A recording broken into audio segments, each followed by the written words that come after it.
Happy Thanksgiving, everybody. I just want you to know that we are building a community here of independent, pro democracy media.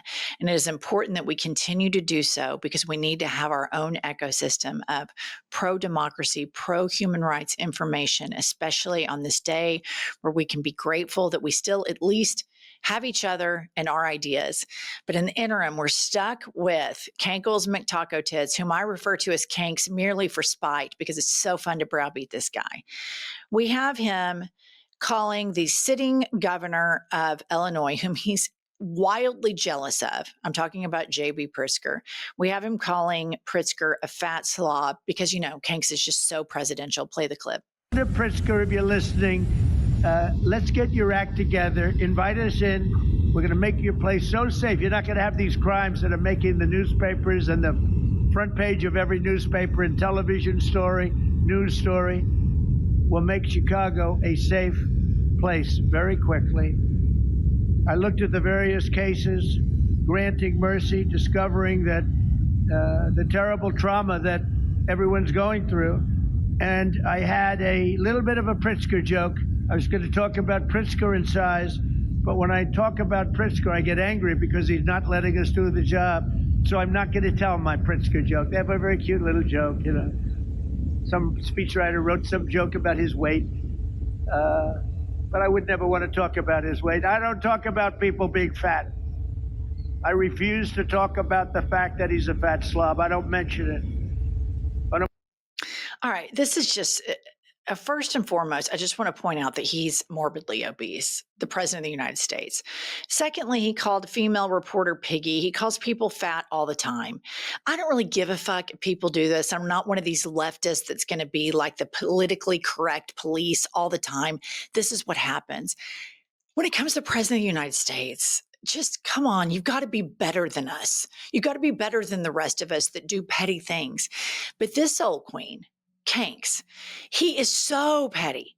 He is so unbelievably jealous of people that are smarter to him, which makes that list so profoundly long because he's so incredibly stupid. And we know this because he constantly talks about IQ. This, I have a high IQ. This person is low IQ, which tells you everything you need to know. At some point, he was online and he took an IQ test, and we're probably talking about a double-digit outcome, which is why he constantly talks about this, which is the same reason he talks about he aced his cognitive test, which tells me he failed his cognitive test. And why has he taken so many of them? And what was the MRI all about? All right, moving along. In this same speech, speaking of jealous, this man is just a jealous, bitter old queen. And he is so jealous of Joe Biden. He will not shut the fuck up about Joe Biden. I mean, he cannot get enough of it. Play the clip. Into a terrible situation caused by a man named Sleepy Joe Biden. He used an auto pen last year for the turkey's pardon. So I have the official duty to determine, and I have determined that last year's turkey pardons are totally invalid. I mean, he's just so stupid. And this is the same guy who did the horrific presidential walk of fame. And he put the sign of it up, and he puts all of these pictures of past presidents. And when you get to Joe Biden, he puts an auto pen. And people within the administration or people within the MAGA movement, they want to be treated as serious because they have serious jobs. And so when asked about this, like J.D. Vance or, Scott Jennings or either one of the fluffers that fluffs Trump or somebody that's in his inner circle, well, he's just a funny guy. He just likes to joke around. These people would lose their shit if any other American president did something like this. This is the photograph that he put up in his horribly decorated presidential walk of fame, which typically, I'm an interior designer when I'm not a podcaster. You don't hang shit like this outdoors. He puts this Joe Biden auto pen thing. Mind you, when Kanks was sworn in for his second term and he pardoned all the January 6ers, spoiler alert, all of those pardons, unethical, horrific pardons, were signed with an auto pen. This guy is a breathtaking hypocrite of the highest order. All right, and here he is pardoning the turkeys. And it just makes me really sad for turkeys that they have to be around him. I feel sad for anybody that has to be around this guy. Play the clip. It's going to be saved. The turkeys being pardoned today go by the names of Gobble and Waddle. When I first saw their pictures, I thought we should send them, I shouldn't say this. I was going to call them Chuck and Nancy. But then I realized I wouldn't be pardoning them. I would never pardon those two people.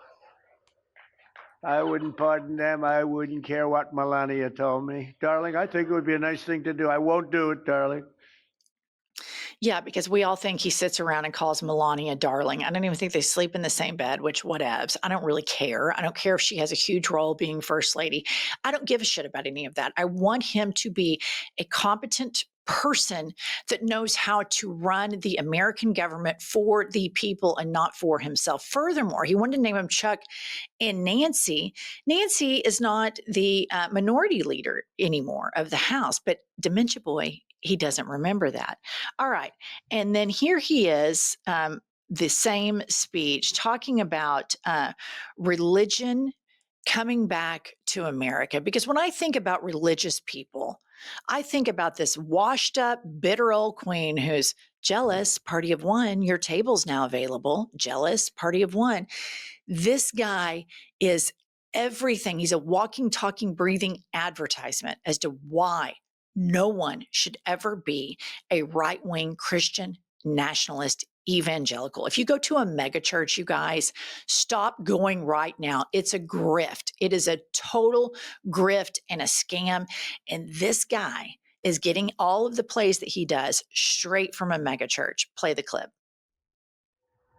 But we have more people working. We have more people praying. The churches are coming back. I don't know if you've been reading that story, but religion is coming back to America. Some people say, oh, why would you mention that? To me, that's a big deal. When Pumps and I first started this podcast, actually like implementing daily accounting activities, getting merch, social media schedule, it was really intimidating, you guys. And so that's why I'm so happy that we discovered Shopify. It's an all-in-one business place for entrepreneurs or small business starters like us. Shopify is the commerce platform behind millions of businesses around the world and 10% of all e-commerce in the US, from household names like Mattel and Gymshark to brands just getting started. Get started with your own design studio with hundreds of ready-to-use templates. Shopify helps you build beautiful online stores to match your brand style. If you're ready to sell, you're ready for Shopify. Turn your big business idea into with Shopify on your side. Sign up for your $1 per month trial and start selling today at shopify.com/IHIP. Go to shopify.com/IHIP. Again, that's shopify.com/IHIP. I'll tell you why he mentions it, because his base are mainly white Christian evangelicals. These are the triple Trumpers. These are the people that go hard in the paint for this guy. And he mentions it because he Christian signals.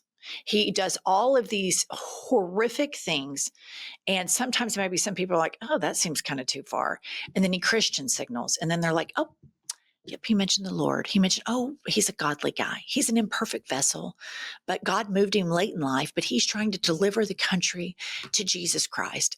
And it's so insane, but so many Americans think this. And the Republican Party has been super diabolical in using this. And they get these pastors in these churches on board with implementing Republican policies and voting recommendations from the pulpit. And they're tax exempt. They're not supposed to be able to do this, but they do it. And the Republican Party has positioned themselves to weaponize the church against the parishioner. And this is, it's been so effective because one of the greatest determinants if a person will vote is if they attend church. So he has to Christian signal. And a lot of these people in the MAGA movement Christian signal because they have to keep the rabid base somewhat happy. So they serve up bigotry, they serve up racism, they serve up homophobia, they serve up transphobia, they serve up some women need to stay at home and submit with their husbands. Meanwhile, this guy's fucking porn stars, blowing Bubba, doing all these extracurricular things, accumulating wealth, which is something Jesus Christ explicitly opposed, was the accumulation of wealth. And so then just in case somebody might go, wait, is that Jesus-y? Then he just Christian signals. But he lies. The whole Christian signaling thing that he did here is based on a lie, because here's what Gallup reports this week about religion in the United States of America. Drop in United States religiosity among largest in world.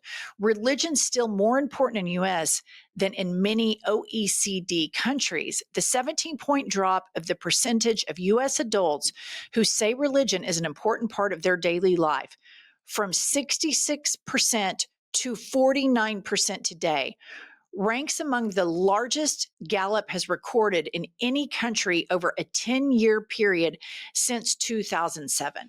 And this is what I have to say to this. This is a positive thing. For those of you at home that are maybe Episcopalian, Methodist, Reformed Judaism, progressive Muslims, I'm not talking to you. I'm talking about the fanatics.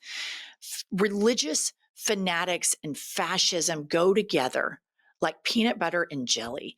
And these people don't critically think, and they lose all sense of empathy in this process because they begin to think that they're exceptional, that they're better than everybody else. And they have these grifting megachurch preachers who prime them to start worshiping money instead of helping the marginalized, who prime them to be little Christian narcissists that only work on their relationship with Jesus instead of giving to other people who have less than you. And I know this because I've lived in this Bible Belt state my whole life. And the meanest people I have ever met are white Christian evangelicals. If you even suggest anything about their religion, think critically, constructive criticism. It is trigger city, just like the way Hanks does when anybody has constructive criticism for him.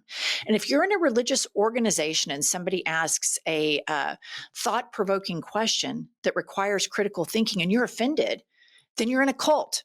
It's a cult. You should be able to openly talk about it without getting triggered. And these are the same people that shun their gay children. These are the same people that say that their children shouldn't date Black people. These are the same people that want immigrants deported. It doesn't matter if you separate them from their kids, but they do it all in the name of Jesus Christ. And then they allow this man to do all of these egregious human rights violations in the name of their Lord and personal Savior. And I'm so relieved to see that it is decreasing, because when you see Caroline Levitt, you see Pete Hegseth, you see Moses Mike Grinder Johnson, you see any megachurch pastor on the planet, Erica Kirk, any of these hypocrites, Riley Gaines, they are a walking, talking, breathing advertisement on why I don't want to be a Christian. There's nothing that they have in them that is marketable or enviable. And so I'm relieved to see these numbers. All right, that's all I have for this episode. I hope everybody has a great Thanksgiving. We'll be back later with more news.